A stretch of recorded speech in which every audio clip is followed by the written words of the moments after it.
अरे दिल मां इकरार है औ नैना चुपचाप है, भीतरी ले खुश है औ ऊपर ले उदास है। बोल गोरी मोर रानी बोला तोर इंतजार है, हाँ तोरे काकी झकास है।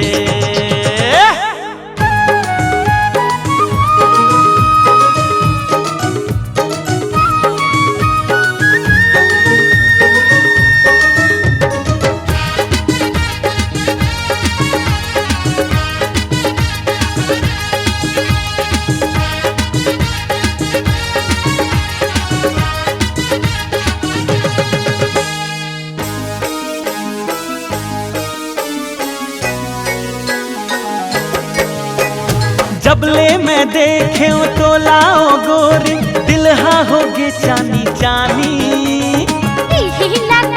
माया का मोला तो लागी न जानी।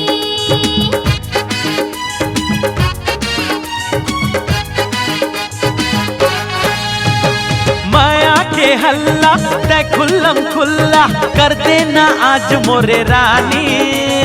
नहीं समझे नैना की भाखा कैसे कहो मैं जुबानी।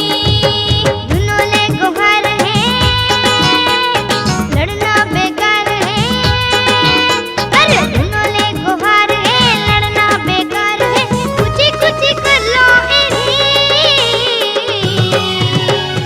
जीवन के सारे तोरे काकी झकास है, ये राजे की बात है।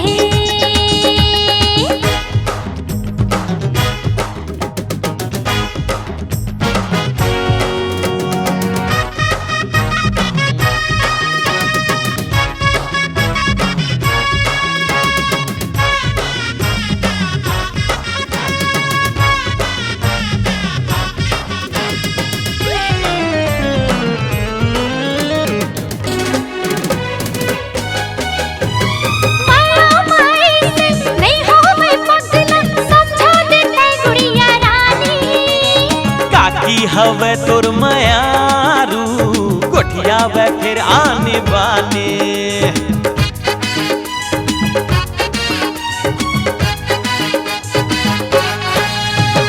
तोरे खाला देखे के सुनना आथे मजनू की कहानी।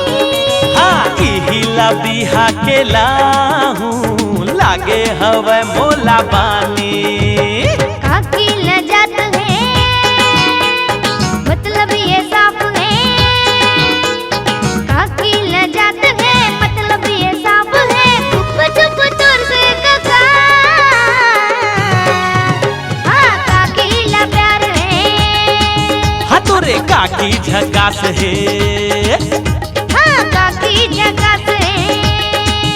तोरे काका झकास है, काकी झकास है। तोरे काकी झकास है, काका झकास हाँ तोरे काकी झकास है। काकी